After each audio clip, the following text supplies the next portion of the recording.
যারা ইতিমধ্যে নবীন কর আইনজীবী হিসাবে নিবন্ধিত হয়েছেন, শুধুমাত্র তাদেরকে উদ্দেশ্য করে আমরা এই কোর্সটি ডিজাইন করেছি। এটা সম্পূর্ণ একটি প্র্যাকটিক্যাল ই রিটার্ন কোর্স, যেখানে আমরা ই রিটার্নের আদ্যপান্ত এ টু জেড প্র্যাকটিক্যালি এখানে একদম ই রিটার্ন ডকুমেন্ট সহ একজন ব্যক্তির ই রিটার্ন পূরণ করে প্রত্যেকটি হেডস থেকে আমাদের শেখানো হবে বা আমরা শিখবো ইনশাল্লাহ। একসাথে আমরা সকলে নলেজ শেয়ারিং এর মাধ্যমে এই বিষয়টা শিখবো ইনশাল্লাহ। তা ইতিমধ্যে আমাদের কিন্তু একটি সুসংবাদ হচ্ছে, আমাদের ট্যাক্স মাস্টার বইটি ইতিমধ্যে প্রকাশিত হয়েছে। আবার ভ্যাট মাস্টার বইটিও আমরা আগামী সপ্তাহে পেয়ে যাবো ইনশাআল্লাহ। তাহলে আমরা দেরি না করে শুরু করছি। আমি একদম সহজ ভাষায় বলি, যারা নতুন কর আইনজীবী হয়েছেন, আপনাদের ক্যারিয়ার গড়তে হলে, ক্যারিয়ারে ভালো করতে হলে অবশ্যই আপনাকে ই রিটার্ন শিখতে হবে।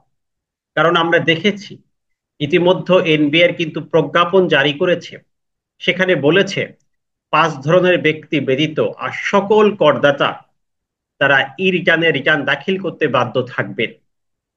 এর অর্থ কি? এর অর্থ দাঁড়াচ্ছে আমাদের 95% করদাতাই ই রিটার্নের মাধ্যমে এবার রিটার্ন দাখিল করবেন। আর বাকি এক্সেপশনাল যে কেসগুলো আছে, যেমন যারা বিদেশে অবস্থান করছে, যারা প্রবীণ করদাতা, যারা ডিসেবল পার্সন, এরকম কিছু ব্যক্তিকে বা কোনো বিদেশি নাগরিক, এরকম বিশেষ কিছু ব্যক্তিকে ই রিটার্নে রিটার্ন দাখিল থেকে অব্যাহতি দেওয়া হয়েছে। আর বাকি সকলেই ই রিটার্নের মাধ্যমে রিটার্ন দাখিল করতে বাধ্য থাকবেন।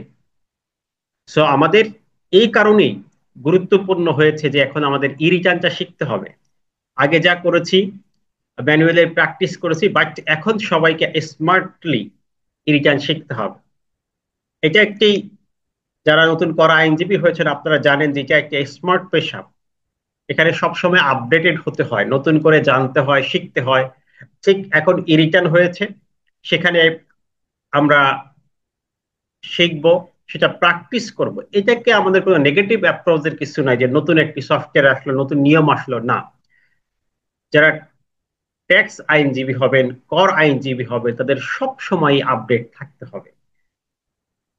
কারণ ট্যাক্সটা শুধুমাত্র আইন দিয়ে যা, প্রবীণ করদাতা বলতে 65 বছরের উপরের করদাতা, তারা এই রিটার্নের মাধ্যমে রিটার্ন দাখিল করতে পারবেন। ঠিক আছে, ছাড় দেওয়া আছে। ডিসেবল পার্সন, তাদের ক্ষেত্রেও ছাড় দেওয়া আছে। যারা বিদেশি অবস্থান করছে, বাংলাদেশের নাগরিক, তাদের ক্ষেত্রে ছাড় দেওয়া আছে। তারপরে 4 নম্বর ছাড় দেওয়া আছে যারা মৃত্যুবরণ করেছে তাদের প্রতিনিধি তার পক্ষে রিটার্ন দাখিল করতে পারবে, সেক্ষেত্রে ম্যানুয়ালি পারবে। পঞ্চমে ছাড় দেওয়া হয়েছে, এটা নতুন এসেছে, পাঁচটি পাঁচটি কারণ এসেছে, যে যারা বিদেশি নাগরিক বাংলাদেশে কর্মরত আছেন তাদের ক্ষেত্রে। তাহলে এই 5 জন ব্যক্তি ব্যতীত সকলেই কিন্তু ই রিটার্নের মাধ্যমে রিটার্ন সাবমিশন করবে। তাহলে আপনি যদি ক্লায়েন্ট বেস কাজ করেন, দেখবেন ম্যাক্সিমাম করদাতা তারা ই রিটার্নে রিটার্ন দাখিল করতে বাধ্য হচ্ছে। সো আপনাকে এই বিষয়টি সর্বাধিক গুরুত্ব দিয়ে, সব থেকে বেশি গুরুত্ব দিয়ে শিখতে হবে এখন। তা আমরা সেটাকেই ফোকাসিং করে আজকে আমরা যে কোর্সটা ডিজাইন করেছি, ইতিমধ্যে আপনারা কোর্সের প্ল্যানিং হয়তো বা পেয়ে গিয়েছেন, আপনাদের গ্রুপে আমি শেয়ার করেছি যে আমরা আসলে কিভাবে শিখবো রিটার্নটা।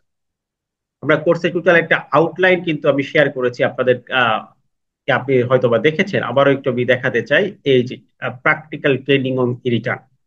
এখানে আমরা সম্পূর্ণ প্র্যাকটিক্যালি এ টু জেড শিখবো। আজকে আমাদের ট্রেনিং সম্পর্কে কি ধারণা ক্লিয়ার হয়ে যাবে যে আমরা প্র্যাকটিক্যালি ই রিটার্নটা শিখবো। তাহলে এটা শুধুমাত্র ই রিটার্নের উপর কোর্স, এটা মনে রাখবেন। আমরা ম্যানুয়াল রিটার্নটা এখানে দেখাচ্ছি না। হ্যাঁ, যাদের স্পেশাল পার্সন তাদের ক্ষেত্রে আমরা একটা রিটার্নের নমুনা অন্তত দেখাবো। এটা শুধুমাত্র নবীন করা আইনজীবীদের জন্য এটা ডিজাইন করা, এই কোর্সটা।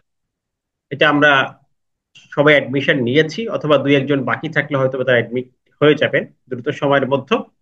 আমাদের এখানে আহ, এই 2টি নাম্বারে যোগাযোগ করে আপনি অ্যাডমিশনের সুযোগ পাবেন।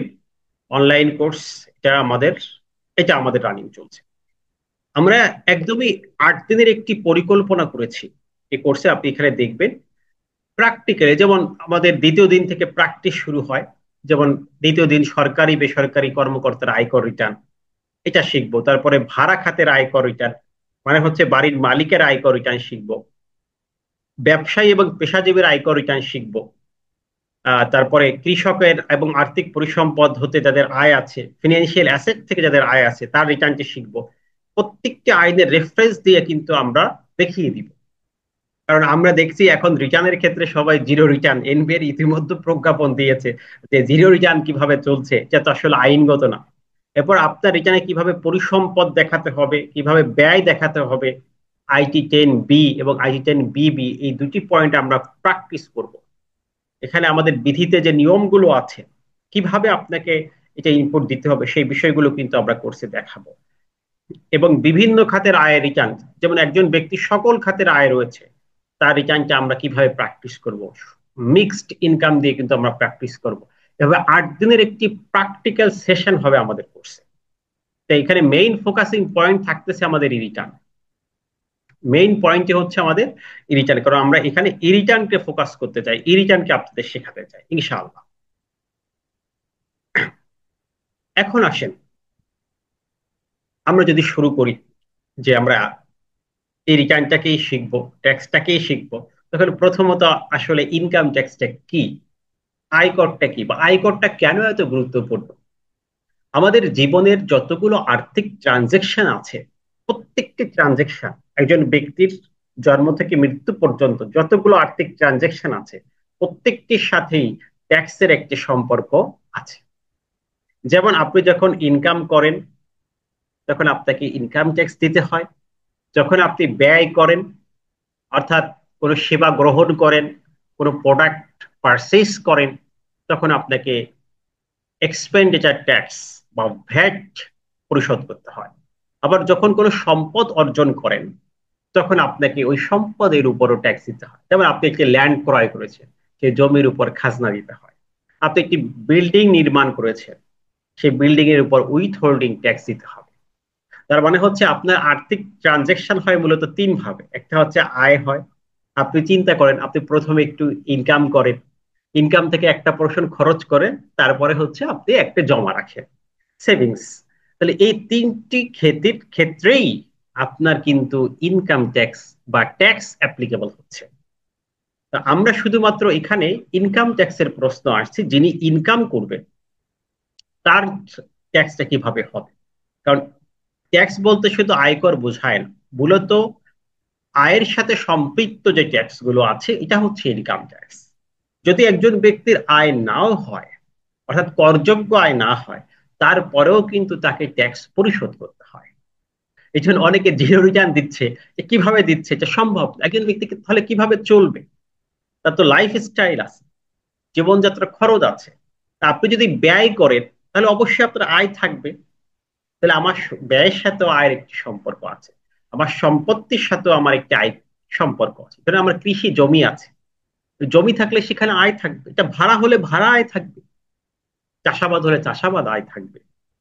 তার মানে আয় থাকবেই একজন ব্যক্তির, যদি সে বেঁচে থাকে তাহলে তার আয় থাকবে। তো এরকম ভাবে আমাদের ইনকাম ট্যাক্স আয় বলতে বোঝানো হচ্ছে যে আমরা শুধুমাত্র ইনকাম ট্যাক্স 1/2023 এই আইনের মাধ্যমে সরকারকে যে ট্যাক্সটা দিয়ে থাকে, এটা ইনকাম ট্যাক্স। এটা হতে পারে একজন ব্যক্তির মাত্র 1 লক্ষ টাকা ইনকাম, শুধুমাত্র সঞ্চয়পত্র আছে, তো এই 1 লক্ষ টাকা থেকেই কিন্তু সে 10,000 টাকা গভর্নমেন্টকে ইনকাম ট্যাক্স বাবদ দিয়েছে, বা গভর্নমেন্ট টিডিএস রেখে দিয়েছে। তাহলে বোঝা যাচ্ছে যে ব্যক্তি 1 লক্ষ টাকা ইনকাম করে, তারও ইনকাম ট্যাক্স হতে পারে। তাহলে আমরা সহজ ভাষায় বলি যে আয়ের উপর ট্যাক্স, ইনকাম ট্যাক্স বিষয়টি এরকম নয়। বিষয়টি হচ্ছে এই আইনের মাধ্যমে আমরা সরকারকে যে অর্থ প্রদান করি, এটাই হচ্ছে ইনকাম ট্যাক্স। এই আইন বলতে আয়কর আইন 2023-এর মাধ্যমে আমরা সরকারি কোষাগারে যে সকল অর্থ প্রদান করি, সংক্ষেপে তাকে আমরা ইনকাম ট্যাক্স বলতে পারি। ওকে, ইনকাম ট্যাক্স সম্পর্কে আরো আমরা ক্লিয়ার ধারণা পাবো যখন ইনকাম ট্যাক্স আমরা প্র্যাকটিস করবো, তখন ধারণাগুলো আমাদের কাছে ক্লিয়ার হয়ে যাবে।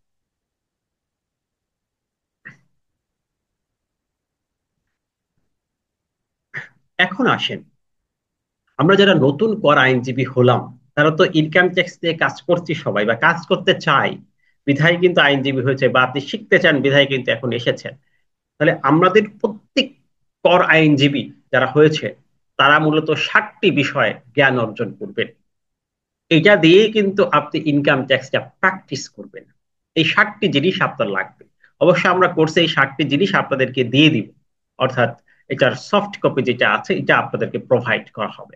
তাহলে এই 60টি বিষয় জেনেই কিন্তু আমরা কাজ করব। একদমই আইন না জেনে, আইন না বুঝে আমরা কর আইনজীবীরা কোনো কাজ করব না। তাতে পরবর্তীতে আপনার করদাতা বিপদে পড়বেন।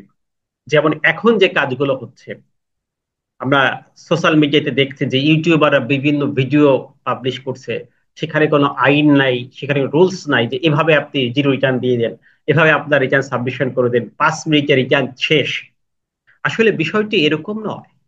ইনকাম ট্যাক্স রিটার্ন হচ্ছে একজন ব্যক্তির যত সম্পদ আছে, যত আয় আছে, এটার বৈধকরণের একমাত্র উপায় হচ্ছে ট্যাক্স। ট্যাক্স দিলে আপনার সম্পত্তি বৈধ হবে, আপনার অ্যাসেট বৈধ হবে। যদি আমরা ট্যাক্স পে না করি, তাহলে বা ট্যাক্স রিটার্নে আমি সম্পত্তি না দেখাই, তাহলে এটা আমার অবৈধ সম্পত্তি হিসাবে গণ্য হবে আইনের ভাষা।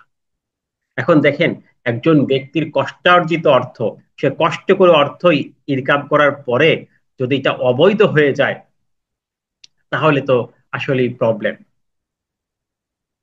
তাই আমাদের এখন যে প্র্যাকটিস দেখছে যে আইন না জেনে, আইন না বুঝে আমরা শুধু রিটার্ন তৈরি করছি, অনেকে এই যে 100 টাকার বিজ্ঞাপন দিয়ে রিটার্ন তৈরি করছে। তা আমরা যারা কর আইনজীবী হয়েছি, আমাদের দায়িত্ব হচ্ছে, পবিত্র দায়িত্ব, অ্যাজ এ নাগরিক হিসাবে, অ্যাজ এ ট্যাক্স লয়ার হিসাবে, যে আমরা এই কাজটি করব না। আমরা অবশ্যই আইনগতভাবে যতটুকু সুযোগ নেওয়া যায় করদাতার পক্ষে আমরা নেওয়ার চেষ্টা করব, বা ট্যাক্স ফাঁকি দেওয়ার প্রবণতা আমাদের থাকবে না। সেইখানে আমাদের কোন কোন নলেজের ভিত্তিতে, কিসের উপর ডিপেন্ড করে আমরা কাজগুলো করব, এখানে আমি বলেছি 60টি পয়েন্ট আপনাকে জানতে হবে। না হলে আসলে আপনি প্রকৃত অর্থে একজন ভালো কর আইনজীবী হতে পারবেন না। 1 নম্বর, আমাদের আয়কর আইন 2023, এই আয়কর আইন 2023 এটাকে একটু ভালো করে বুঝতে হবে। এখানে আমাদের 345টা সেকশন আছে। আইনে দুটি বিষয় থাকে, একটা হচ্ছে ধারা আর একটা হচ্ছে তফসিল, এবং 8টি তফসিল আছে। তফসিল মানে হচ্ছে বিশদ বিবরণ বা বিস্তারিত। ধারাতে যেটা বলা সম্ভব না, যেখানে তালিকা দরকার, যেখানে বিস্তারিত দরকার, সেখানে আমাদের তফসিল দিয়ে এটাকে পূরণ করা হয়। তো এই আয়কর আইনটা আমরা একটু শিখবো। তবে হ্যাঁ, আয়কর আইনের সকল সেকশন তো আপনার জন্য গুরুত্বপূর্ণ না, বা সকল সেকশন আমাদের শিখতেও হবে না। মেইন যে শিক্ষা, যেমন আয়ের খাত যেটা আছে, রিটার্নে যেগুলো প্রয়োজন, এগুলো আমরা একটু পরে দেখাবো যে কোন ক্ষেত্রে আমার কোন সেকশনটি অ্যাপ্লাইড হচ্ছে, এটা আমার একটু জানা দরকার। রিটার্নে কিন্তু সবকিছু অটোমেশনে হয়ে যায় না। অনেক ট্যাক্স ক্যালকুলেশন, এটা আপনাকে ট্যাক্স ক্যালকুলেশন করে ইনপুট দিতে হয়, এটা মনে রাখতে হবে। এবং রিটার্নে কিন্তু অনেক সকল এসআরও এটা রেফারেন্স দিতে হয়। এরপর আমরা আয়কর বিধিমালা 1984, এই বিধিমালা অনুযায়ী আমরা বিধিমালাতে কিভাবে সম্পদ প্রদর্শন করতে হবে ব্যাখ্যা, এই আইনের ব্যাখ্যা দেওয়া আছে।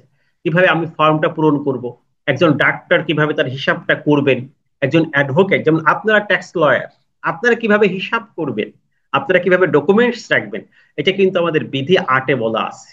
বিধি 8-এ এই বিষয়টা বলা আছে যে আপনাদের ট্যাক্সের হিসাবটা কিভাবে হবে, এবং আপনাদের ইনকামের খাত কোনটা হবে।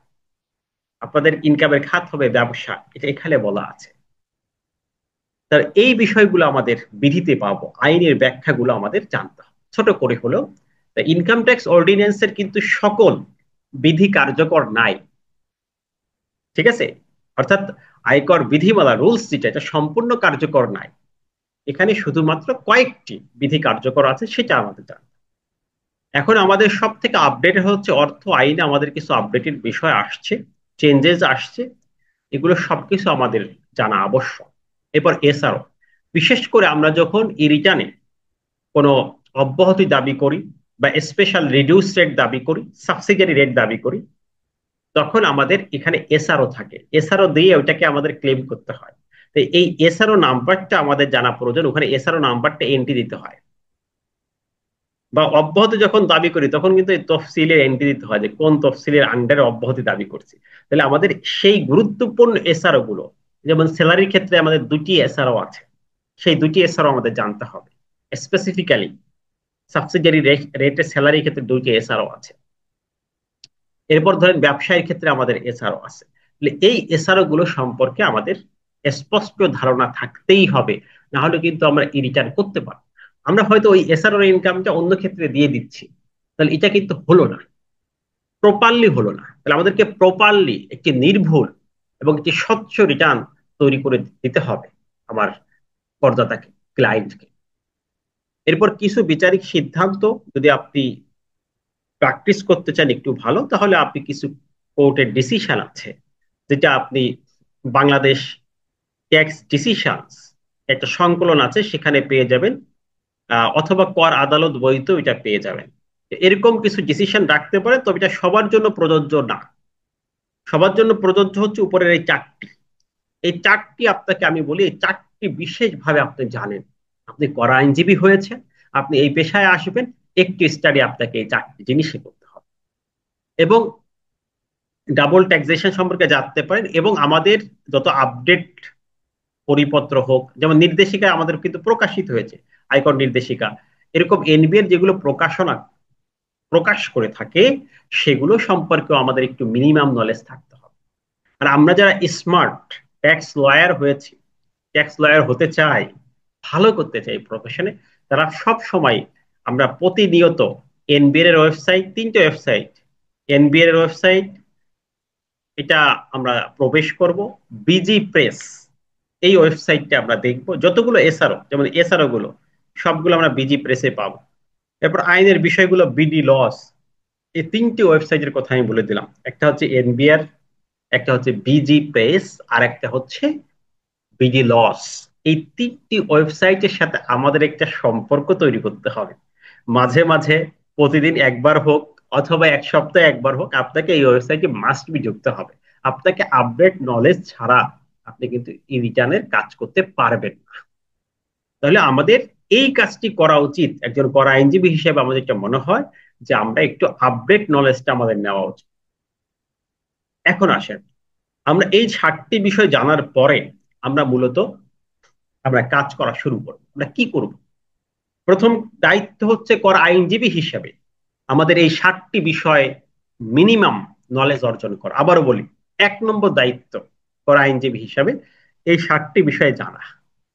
এটার উপর ডিপেন্ড করে আমাদের লাইফ চলবে, আমাদের প্রফেশনাল জীবন চলবে, আমরা প্রফেশনালি কাজ করব ইনশাআল্লাহ। এই 7টি বিষয় জানার পরে আমরা মূলত 5টি কাজ করব। একজন কর আইনজীবীর মূল কাজ 5টি। 1 নম্বর হচ্ছে করদাতার কাছ থেকে তথ্য সংগ্রহ করা, করদাতার সকল ডকুমেন্ট সংগ্রহ করা। এই কাজটা ভুল করা যাবে না। আপনার সাথে যখন একজন এসএসসির প্রথম কথা হবে, তার কাছ থেকে ডিটেলসে জানবেন, তার আয়ের সকল তথ্য নেবেন, তার ব্যয়ের তথ্য নেবেন, তার সম্পদের তথ্য নেবেন, তার ইনভেস্টমেন্টের তথ্য নেবেন, বিনিয়োগের তথ্য নেবেন, তার লোনের তথ্য নেবেন। সকল তথ্য আপনাকে সঠিকভাবে সংরক্ষণ করতে হবে, সংগ্রহ করতে হবে। এবং আমরা দেখি যে কোন ক্ষেত্রে এবং চাকরির ক্ষেত্রে কি কি ডকুমেন্টস লাগবে, এটা লিস্ট আপনাকে আমি দিয়ে দিব। তাহলে এভাবে করে করদাতার কাছ থেকে আপনি প্রপারলি ডকুমেন্টস গুলো নিবেন। উৎসে কর আছে, তাহলে উৎসে কর সার্টিফিকেট নিবেন। অর্থাৎ আপনি আগে করদাতাকে সিলেক্ট করবেন যে করদাতার আসলে কোন কোন ডকুমেন্টস থাকা প্রয়োজন। এই করদাতা, তাহলে ওই ওই ডকুমেন্টস আমার প্রয়োজন হবে। সকল সম্পত্তির ডকুমেন্টস। প্রথমে এসে আপনার কাছে ক্লায়েন্ট জানতে চাইবে যে আমি এই কাজটি করতে চাই, তখন আপনার প্রথম কাজ কি, প্রথম দায়িত্ব হচ্ছে তাকে বুঝিয়ে দেওয়া, যদি এই কাজটা আপনি প্রপারলি করতে চান তাহলে আপনার এই ডকুমেন্টস গুলো লাগবে। হ্যাঁ, অনেক সময় করদাতা আপনাকে ইনফরমেশন দিতে চায় না, সেক্ষেত্রে বলবেন যে এই ডকুমেন্টস দিলে আপনার রিটার্নটি স্বচ্ছ হবে, পরবর্তীতে আমরা প্রশ্নের সম্মুখীন হব না, জবাব দিতে পারবো। এই জন্য আপনার সকল অ্যাসেট এটা গোপন করার সুযোগ নেই, অবশ্যই আপনাকে প্রদর্শন করতে হবে। তাহলে প্রথম কাজ হচ্ছে তার কাছ থেকে সকল প্রকার ডকুমেন্ট সংগ্রহ করা। ঠিক আছে? বেসিক্যালি 5 ধরনের ডকুমেন্টস নিতে হবে। এই 5 ধরনের কথা আমি একটু পরে বলছি। আপনি প্রথমে ডকুমেন্ট সংগ্রহ করলেন, ডকুমেন্ট সংগ্রহ করার পরে আপনার সেকেন্ডে দায়িত্ব যে আপনি সঠিকভাবে নির্ভুলভাবে আপনি আয়কর রিটার্ন তৈরি করবেন এবং রিটার্ন দাখিল করবেন অনলাইনে। ই রিটার্ন কিছু ক্ষেত্রে, 5টি ক্ষেত্রে ম্যানুয়াল রিটার্ন, আর বাকি সব ক্ষেত্রে আমাদের ই রিটার্ন বা অনলাইন রিটার্ন দাখিল করতে হবে। তাহলে এই ই রিটার্নটাকে আমাদের A to Z পুঙ্খানুপুঙ্খানুভাবে একদম সবকিছুই শিখে ফেলতে হবে। ই রিটার্নের A to Z আদ্যপান্ত আপনাকে জানতে হবে কোন জায়গায় ইনপুট দিলে কি হয়, কোন জায়গায় এসআরএর সুবিধা পাওয়া যাবে, কোথায় এক্সামশনের বিষয় আছে, সবগুলো জানতে হবে। এবং একটি সম্পদের মূল্য আপনি কিভাবে দিবেন, কতটুকু দেওয়া যাবে, ভ্যালুয়েশনটা কিভাবে হবে, দলিল মূল্য আর বাস্তবিক মূল্যের পার্থক্য এটা কিভাবে দেখাতে হবে, এই সকল বিষয়গুলো আপনার জেনে তারপরে রিটার্নে ইনপুট দিতে হবে। আর এটা জানবেন কোথা থেকে? প্রথম দায়িত্ব 60টি বিষয় শিখবেন, ওই 60টি বিষয় এই তথ্যগুলো পেয়ে যাবেন। আর 60টি বিষয়ের সামারি আমাদের এই কোর্সে ইনশাল্লাহ পেয়ে যাবেন। যে আমার ই রিটার্ন তৈরি করতে কোন পয়েন্টে কোন জিনিসগুলো প্রয়োজন হবে, কি কি লাগবে, কি কি আমরা শিখবো, যতটুকু প্রয়োজন। আমরা সংক্ষিপ্ত এই ব্যাচটি করছি কারণ আপনারা এখন কাজ করবে, এত সময় নাই, বাট যে যতটুকু প্রয়োজন ততটুকু ইনশাল্লাহ এই কোর্স থেকে শিখে নেবে। এটা হচ্ছে আমাদের মূল পয়েন্ট, যে আমরা এই ই রিটার্নের কোর্স থেকে একদমই পূর্ণাঙ্গ একটি ই রিটার্নকে আমরা যাতে করতে পারি, এই কনফিডেন্সটা যাতে আমাদের গ্রো হয়, এতটুকু যাতে কাজ আমরা পাই, সে আলোকেই কিন্তু আমার এই কোর্সটা ডিজাইন করা। তাহলে 2 নম্বর কাজ হচ্ছে সব থেকে গুরুত্বপূর্ণ কাজ, নির্ভুল ই রিটার্ন তৈরি করা। কারণ আমাদের কিন্তু এখন কিন্তু দেখছেন আপনার অডিট অলরেডি শুরু হয়েছে, 23-24 অডিটের লিস্ট প্রকাশ করেছে, 375 পৃষ্ঠার একটি অডিট লিস্ট, এবং সেখানে অডিট নির্দেশিকাও প্রকাশিত হয়েছে কিভাবে আপনার এই অডিটটা সলিউশন করা হবে। 15,000+ অডিটের জন্য নির্বাচিত হয়েছে। এই 15,000+ ব্যক্তিকে আপনার এখন সাপোর্ট দেওয়ার প্রশ্ন, যারা আইনজীবী হচ্ছেন, করা আইনজীবী, সবাই কিন্তু তাদেরকে সাপোর্ট দিতে পারবেন। তাহলে তাদেরকে যদি সাপোর্ট দিতে হয়, অডিট মোকাবেলা আপনার করতে হয়, অডিট ফেস করতে হয়, তাহলে প্রথমত এই জিনিসটা যদি ভালো করে না জানেন তাহলে হবে না।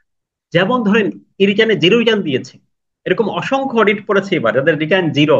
তার মানে এখন তো আমাদের র্যান্ডম অডিট হয়েছে, সিলেকশন অডিট, সেখানে রিটার্ন জিরো কিন্তু অডিটে পড়েছে, তারপর তার ব্যাংকের তথ্য চাওয়া হলো, সঞ্চয়পত্র, অটোমেশন।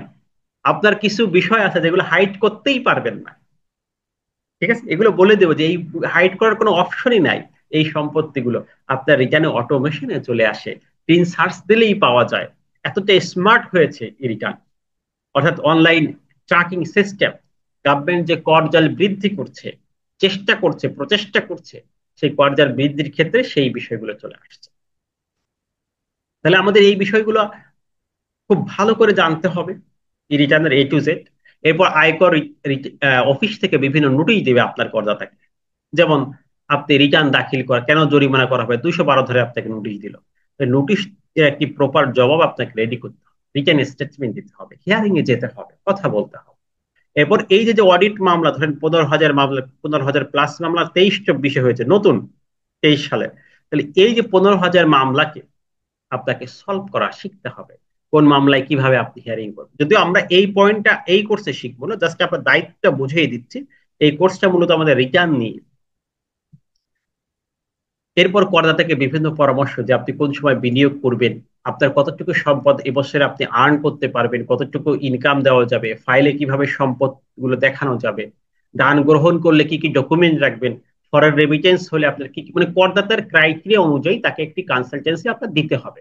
কারণ সে যদি ডকুমেন্ট সংগ্রহ না করে, যেমন জমি বিক্রি করছে, তাহলে সেখানে যে উৎসে কর রয়েছে সেই ডকুমেন্টটা তার কাছে রাখতে হবে।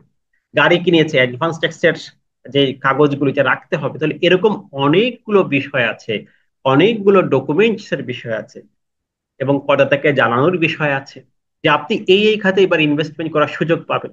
তাহলে এই 5টি কাজ আমাদের করতে হয়। তাহলে আমরা কয়টি কাজ করব করা আইনজীবীরা মূলত, এর বাহিরে আরো কিছু কাজ আছে, কিন্তু মূল কাজ হচ্ছে 5টি। এই 5টি কাজের মধ্যে সব থেকে গুরুত্বপূর্ণ যে কাজটি, এটি হচ্ছে ই রিটার্ন তৈরি করা এবং ডকুমেন্ট সংগ্রহ করা। করদাতাকে, যারা নতুন হয়েছেন যে স্যার আমি তো এসএসসি করদাতাকে পাচ্ছি না, তাদের সাথে কিভাবে কথা বলবো, কি ডকুমেন্টস চাইবো, এটাই বুঝছেন না, এটা আমরা কোর্সে ইনশাল্লাহ দেখিয়ে দেবো। যে আপনি, আজকেই দেখাবো যে কোন করদাতার কাছ থেকে কোন ধরনের ডকুমেন্টস আপনি কালেক্ট করবেন। এখন যে জিরো রিটার্ন দেওয়া, যে ডকুমেন্টস ছাড়া এমনিতেই আমি একটু জিরো করে দিলাম, এই সুযোগ কিন্তু আইনে নাই। এবং এরকম যদি তথ্য কেউ গোপন করে, সেখানে কিন্তু 5 বছরের জেলের কথা রয়েছে। তাহলে এই জন্য কিন্তু আমাদের সতর্ক হতে হবে যে জিরো রিটার্ন বলতে কিছু নাই, আমাদেরকে প্রপারলি রিটার্ন তৈরি করতে হবে। এই করদাতা আমার কাছে আমানত দিয়েছে, তার সকল সম্পত্তির দায়িত্ব আমাকে নিয়ে সেভাবে রিটার্নটি করছে। তাহলে আশা করি যে এই 5টি কাজ সম্পর্কে আমরা বুঝে যাব। এখন দেখেন, আমরা প্রথমে যে সব থেকে গুরুত্বপূর্ণ কাজটি বলছি যে আয়কর রিটার্ন তৈরি করা। তো এই করদাতার কাছে যখন আমরা ডকুমেন্ট চাইবো, তখন কিসের বেসিসে চাইবো? যে করদাতার আসলে আয়কর রিটার্নে কোন কোন তথ্যগুলো দিতে হয়, সেই তথ্যের ডকুমেন্ট আমরা চাই। ইনকাম ট্যাক্স রিটার্ন মানে শুধুমাত্র আয়ের তথ্য, এই ধারণাটি ভুল। একজন করদাতা শুধুমাত্র তার আয়ের তথ্য দিয়ে রিটার্ন পূর্ণ করবে না, তাকে পূর্ণাঙ্গ রিটার্ন তৈরি করতে হলে, এবং আয় জিরো দিয়ে করার তো সুযোগই নাই, এটা করার তো অনৈতিক। আপনাকে গোপন করা, আপনি কিভাবে চলেন? আপনার তো আয় কিছু না কিছু থাকতে হবে, তাহলে আপনি চলেন কিভাবে? হয় আপনি ডিপেন্ডেন্ট, তাহলে আপনাকে রিটার্ন দিতে হবে না। আপনি টি আইন খুলেছেন, আপনি কর দাতা হয়েছেন, তার মানে আপনার আয় কম হোক বেশি হোক, কিছু না কিছু তো আয় অবশ্যই আছে, আপনার সম্পদ অবশ্যই আছে। যেমন আপনার অন্তত একটা মোবাইল তো আছে, আপনার পোশাক আশাক আছে। ইনকাম ট্যাক্স রিটার্ন আসলে কি ডিক্লেয়ার করতে হয়, এটা আগে বুঝি আমরা। তার সকল প্রকার আয়ের তথ্য আমাদের রিটার্নে দিতে হয়, 1 নম্বর পয়েন্ট। সকল আয়, একজন করদাতা আমাদের ট্যাক্স রিটার্নে 11 প্রকার ইনকামের তথ্য দিতে হয় রিটার্নে। 11 ধরনের ইনকামের কথা বলা আছে। তাহলে এই যে 11 প্রকার ইনকামের তথ্য আমরা রিটার্নে দিব, 1 নম্বর পয়েন্ট। তাহলে করদাতার সকল আয়, আপনি বলবেন আপনার কি স্যালারি আছে, আপনার কি রেন্ট আছে, কোন কোন ক্ষেত্রে আয়ের আছে, আয়ের সমাজ ধরনের ডকুমেন্ট সাবমিট করেন। 2 নম্বর পয়েন্ট, সে কোথায় কোথায় বিনিয়োগ করেছে এবছরে, রেয়াতের জন্য বিনিয়োগ করেছে, ট্যাক্স ছাড়ের জন্য বিনিয়োগ করেছে, সেই বিনিয়োগের সকল তথ্য রিটার্নে দিতে হবে। তাহলে বিনিয়োগের ডকুমেন্ট আপনাকে দিতে হবে। যেমন এফডিআর করেছে, ডিপিএস করেছে, এফডিআর কিন্তু বিনিয়োগ হিসেবে গণ্য হবে না রেয়াতের জন্য, বাট ডকুমেন্ট আপনি চাইবেন, এটা সম্পদ। ডিপিএস, লাইফ ইন্স্যুরেন্স, এরকম প্রত্যেকটি বিনিয়োগের তথ্য আমাদের রিটার্নে উল্লেখ করতে হবে। সেহেতু আমাদের করদাতার কাছ থেকে সকল প্রকার বিনিয়োগের তথ্য নিতে হবে, তাহলে আপনার দায়িত্ব কিন্তু বেড়ে যাচ্ছে। দেখেন, প্রথমে কিসের তথ্য? আয়ের তথ্য রিটার্নে দিতে হবে, 1 নম্বর পয়েন্ট। 2 নম্বরে বিনিয়োগের তথ্য। 3 নম্বরে সকল সম্পদ। এখানে সম্পদের কয় প্রকার আছে? 5 ধরনের সম্পদ, এটা আমরা একটু পরে দেখব। সকল প্রকার সম্পদ, স্থাবর হোক, অস্থাবর হোক, ব্যবহার্য পণ্য হোক, আর্থিক সম্পদ হোক, অর্থাৎ ব্যাংকে রাখা আছে এরকম সম্পদ হোক, তার বিদেশে সম্পদ হোক, সকল সম্পদের তথ্য আমাদের আয়কর রিটার্নে উল্লেখ করতে হবে। এখানে জিরো হওয়ার কিন্তু কোনো অপশন নাই। মানে জিরো রিটার্ন কনসেপ্ট একটি ভুল কনসেপ্ট, এটা হতে পারে না।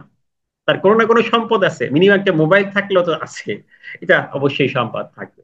এরপর লোন, তার দায়, ব্যাংক লোন হতে পারে, আনসিকিউর্ড লোন হতে পারে, ব্যক্তির কাছ থেকে ধার নিয়েছেন, এরকম তার টির উল্লেখ সহ সকল দায়ের তথ্য ই রিটার্নে আপনাকে সাবমিশন করতে হবে। এবং হচ্ছে আপনার লাইফস্টাইল ব্যয়, জীবনযাত্রা সংক্রান্ত ব্যয়, জীবনযাপন সংক্রান্ত যত ব্যয় আছে।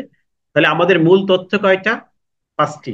ভালো করে বোঝেন, এই 5টি তথ্য, এই 5টি তথ্যের সমর্থনে আমি করদাতার কাছ থেকে ডকুমেন্ট চাইবো, এবং এটার উপর ভিত্তি করে করদাতার রিটার্ন আমি সাবমিশন, আমি দেখাবো যে স্যালারি আয়ের তথ্য থেকে কি কি ডকুমেন্ট লাগে, কোন সময় কি কি ডকুমেন্ট লাগবে, সবগুলো আমরা আলোচনায় আসবো। তাহলে আমরা আরেকটি পয়েন্ট কি বুঝতে পারলাম, যে আয়কর রিটার্ন আমাদের কয়টি তথ্য দিতে হয়? 5টি। এটা আমাদের মনে রাখতে হবে। এখন আসেন, এই যে আয়কর রিটার্নটা যে আমরা দাখিল করি, এখানে হচ্ছে 2টি ফর্ম আমাদের ই রিটার্নে দেওয়া হয়েছে। আপনি যদি এই ই রিটার্নের যে ওয়েব অ্যাড্রেস সেখানে প্রবেশ করেন, HTTP, তারপরে etaxnbr.gov.bd, এটা, তখন আপনি দেখবেন এখানে 2টি ফর্ম, একটাকে রেগুলার রিটার্ন বলা হচ্ছে, এক পাতা রিটার্ন বলা হচ্ছে। 2টি ফর্ম, একটা IT 11 গ 2023, এই একটি ফর্ম, আরেকটি হচ্ছে IT ঘ 2023। ই রিটার্নের মাধ্যমে কিন্তু এই 2টি ফর্মের বাহিরে অন্য কোনো ফর্মে রিটার্ন তৈরির কোনো অপশন নাই, সুযোগ নাই। আবার ম্যানুয়ালিও আপনি এই 2টি ফর্ম ইউজ করে রিটার্ন সাবমিশন করতে পারেন। হ্যাঁ, তবে যদি আপনি ইচ্ছা পোষণ করেন, যাদের রিটার্ন ম্যানুয়ালি দেওয়া যায়, 5 প্রকার ব্যক্তি, যে কথা আমরা প্রথমে বলেছিলাম, তাদের রিটার্ন যদি আপনি ম্যানুয়ালি দিতে চান, সেক্ষেত্রে আপনাকে হয়তোবা 1984 সালের যে রিটার্ন গুলো ছিল সেই রিটার্নে আপনি পূরণ করতে পারবেন। তবে সেখানে কন্ডিশন হচ্ছে অবশ্যই এই 2023-এর আলোকে সংশোধন করে আপনাকে সাবমিশন যেতে হবে। তাই জটিল প্রক্রিয়া, আমরা ওদিকে না যাই। আমরা ধরে নিই যে রিটার্ন ফর্ম হচ্ছে আমার জন্য দুইটা। কয়টা? দুইটা। আমাদের সাউন্ড কি ক্লিয়ার আছে? সবাই কি ঠিক মতো শুনতে পাচ্ছেন কিনা? একটু রিপ্লে দিলে আমার জন্য সুবিধা হয় যে আসলে সাউন্ড ঠিক আছে কিনা, আপনারা বুঝতেছেন কিনা। প্রবলেম হলে অবশ্যই আপনি মেসেজ দিবেন। ওকে, ধন্যবাদ। তাহলে আমাদের এই যে দুটি ফর্ম, এই ফর্মে কিন্তু আমরা রিটার্ন দিব। তাহলে এই ফর্ম রিটার্নে আছে, রিটার্ন থেকে আমরা এই ফর্মের A to Z আজকে একটু রিভিউ করব যে আসলে ফর্মে কি কি থাকে, কি কি জিনিস আমাদের শিখতে হবে। পর আইনজীবী হিসেবে আমাদের দায়িত্বগুলো কিন্তু আমি বলে দিচ্ছি। যারা অন্তত এই কোর্সে আছেন, ইনশাল্লাহ আপনি কিন্তু পরিপূর্ণভাবে একটি রিটার্ন তৈরি করা শিখে যাবেন। খুব সহজেই আমি এই টেকনিক গুলো আপনাদেরকে দিব, কিভাবে রিটার্ন তৈরি করতে হয়।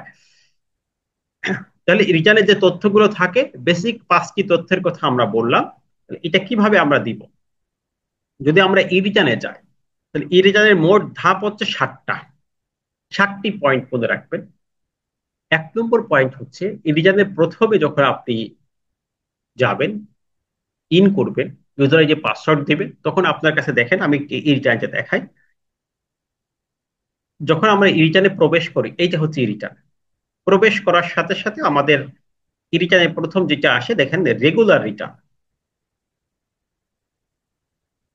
এই রেগুলার রিটার্নে প্রথম আমাদের কিছু তথ্য দিতে হয়, যার নাম হচ্ছে, তথ্যের নাম হচ্ছে অ্যাসেসমেন্ট ইনফরমেশন। এই তথ্য কি তথ্য? Assessment information. অ্যাসেসমেন্ট সম্পর্কিত তথ্য, যেমন এখানে অ্যাসেসমেন্ট ইয়ার রাখা আছে। খেয়াল করেন, এখানে কি দিতে হয়? অ্যাসেসমেন্ট ইয়ার, যে কোন সালে রিটার্নটা দিচ্ছে, এই 25-26-এর রিটার্ন, এটা দেওয়া হচ্ছে। তারপর রেসিডেন্সিয়াল স্ট্যাটাস, এরকম কিছু তথ্য দিতে হয় যেগুলো একদম প্রাথমিক তথ্য, করদাতার পরিচয় সম্বলিত তথ্য, এবং হচ্ছে করদাতা কোন ধারায় কোন বছরের রিটার্ন সাবমিশন করেছে সেই তথ্য। এরকম কিছু বেসিক ইনফরমেশন 1 নম্বর পয়েন্টে করদাতাকে দিতে হয়। তাহলে আমরা পয়েন্টগুলো ভাগ করি যে করদাতাকে কোন কোন ইনফরমেশন দিতে হয়। 1 নম্বর হচ্ছে বেসিক ইনফরমেশন। টোটাল 7 ধরনের ইনফরমেশন থাকে ই রিটার্নে। তাহলে 1 নম্বর কি পেলাম? করদাতার বেসিক মৌলিক কিছু তথ্য, 1 নম্বর পয়েন্ট। 2 নম্বর পয়েন্ট হচ্ছে, খেয়াল করেন, এই 1 নম্বরে তারপর আমরা সিলেক্ট করি হেডস অফ ইনকাম। দেখুন 1 নম্বরের মধ্যেই দেখেন, এর পাশেই আমি প্রত্যেকটা দেখাই দিচ্ছি রিটার্ন এবং আমাদের তথ্য অনুযায়ী। দেখেন এখানে কিন্তু ট্যাক্স এক্সামশন ইনকাম, এই তথ্য দিতে হয়, এবং হেডস অফ ইনকামের তথ্য দিতে হয়।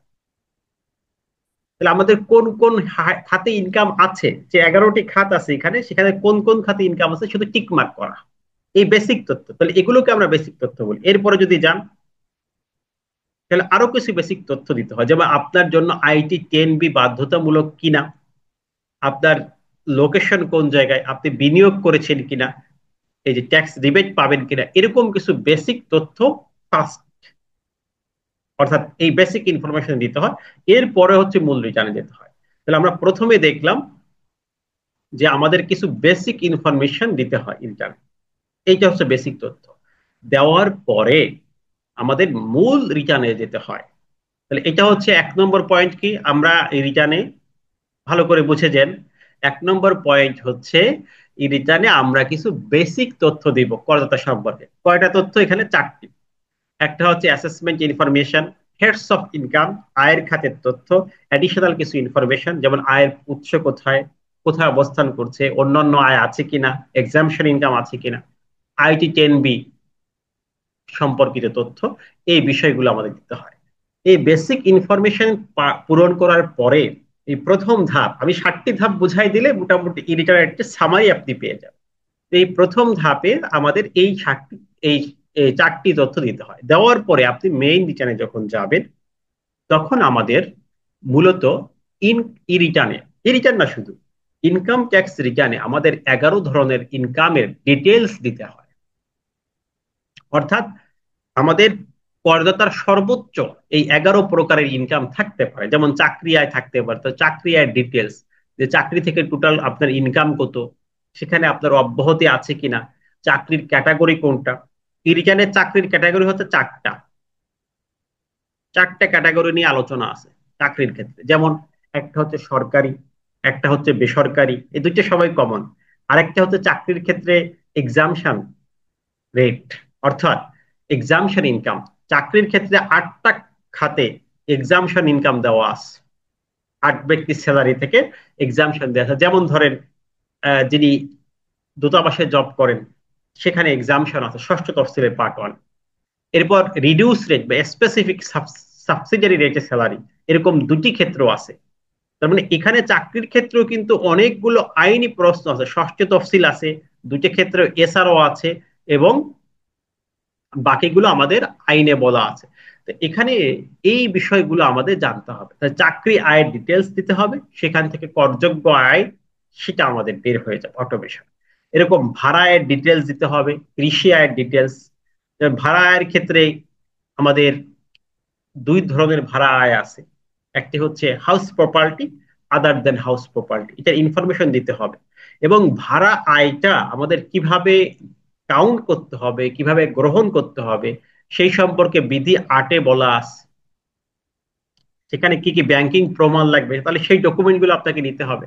এরকম ভাবে প্রত্যেকটি আয়ের আমাদের ডিটেলস দিতে হবে। মনে রাখবেন, অডিট রিপোর্ট যখন করা হয়, অর্থাৎ অডিট যখন করা হয়, তখন আপনাদেরকে ইনকাম নিয়ে প্রশ্ন করবে। প্রথমে যে আপনি কোনো ইনকাম গোপন করেছেন কিনা, যে আয় আছে গোপন করেছেন কিনা। দেখা যাচ্ছে আপনার সম্পত্তি আছে 10 লাখ টাকা, কিন্তু ইনকাম আছে 2 লাখ। তখনই প্রশ্ন হবে সম্পত্তি কিভাবে অর্জন করলে, তাহলে আপনি আয় গোপন করেছেন।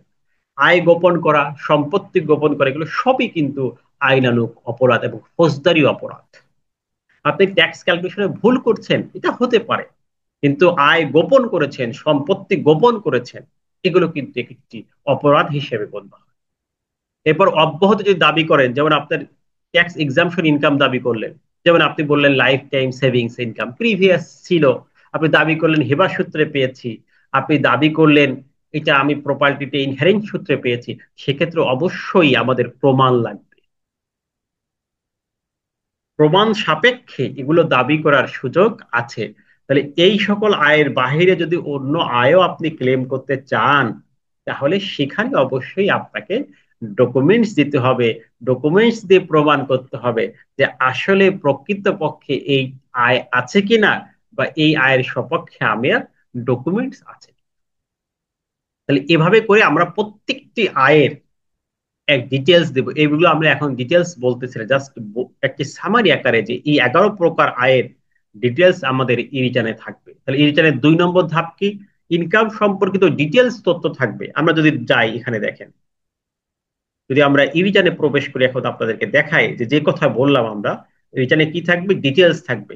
আমরা এখানে হেডস অফ ইনকাম যদি আমরা সিলেক্ট করি, যে আমাদের এমপ্লয়মেন্ট ইনকাম আছে, চাকরি থেকে আছে, রেন্ট থেকে ইনকাম আছে, বা ট্যাক্স এক্সামশন ইনকাম আছে, দেখুন এখানে ইয়েস ক্লিক করতে হবে, তারপরে ট্যাক্স এক্সামশন ইনকাম আছে। তাহলে এই পরের বার দ্বিতীয় ধাপে হচ্ছে এই সকল ইনকামের ডিটেলস আমাদের দিতে হবে। যেমন আমরা এমপ্লয়মেন্ট করেছি, তাহলে চাকরি আয়ের ডিটেলস আমাদেরকে এখানে দিতে হবে, সিলেক্ট করতে হবে। দেখেন এখানে চাকরি আয়ের ক্ষেত্রে আমাদের government, non government, reduce rate সব আছে। আবার চাকরি আয়ের ক্ষেত্রে আমাদের দেখেন এক্সামশনও আছে। দেখেন এখানে চাকরি আয়ের ক্ষেত্রে আমাদের এক্সামশন আছে, কিন্তু অনেকগুলো এক্সামশন আছে চাকরি আয়ের ক্ষেত্রে, এখানে আপনি পেয়ে যাবেন। এই যে দেখেন এক্সামটেড স্যালারি, এক্সামটেড স্যালারি, দেখছেন। তাহলে অনেক ক্ষেত্রে এই যে পেমেন্ট ফ্রম, অনেক ক্ষেত্রে আমাদের চাকরি আয় থেকে এক্সামশন আছে। তাহলে এই বিষয়গুলো আমাদের জানতে হবে। তাহলে এরকম প্রত্যেকটি আয়ের ডিটেলস ইনকাম ট্যাক্স রিটার্নে চাওয়া হয়, যেটা 2 নম্বর পয়েন্ট। প্রথমে অ্যাসেসমেন্ট ইনফরমেশন চাওয়া হয়, 2 নম্বরে তার সকল আয়ের ডিটেলস চাওয়া হয়। এরপরে আসেন, 2 নম্বর পয়েন্ট শেষ, ইনকামের ডিটেলস চাওয়া হবে। এরপরে কি চাওয়া হবে, ইনকাম যখন হয়ে যাবে তখন আসবে রেয়াতের প্রশ্ন, রিবেটের প্রশ্ন। ইনকাম ট্যাক্স থেকে সে রিবেট পাবে কিনা, সে করদাতা বিনিয়োগ করেছে কিনা নির্দিষ্ট খাতে। রিবেট মানে হচ্ছে কর ছাড়। করদাতা যদি নির্ধারিত খাতে নির্দিষ্ট সময়ের মধ্যে বিনিয়োগ করে বা ডোনেট করে, তাহলে সে ট্যাক্স থেকে একটি বিশেষ ছাড় পাবে, যেটার নাম হচ্ছে ট্যাক্স রিবেট।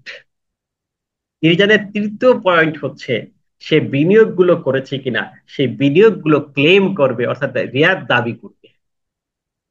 তাহলে ইরিজানের তৃতীয় পয়েন্ট কি? 3 নম্বর পয়েন্ট, সে বিনিয়োগ করেছে কিনা। বিনিয়োগ যদি করে থাকে, বিনিয়োগের ডিটেলস ইরিজারে ইনপুট দিতে হবে।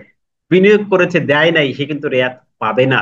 তাহলে আমাদের এরকম জীবন বীমা, ডিপিএস, সঞ্চয়পত্র, জিপিএফ, যত খাতগুলো আমাদের ষষ্ঠ তফসিলের অংশের 3-এ বলা আছে, সেই খাতগুলোই করদাতার বিনিয়োগ আছে কিনা সেই বিনিয়োগের ডিটেলসটা দিতে হবে।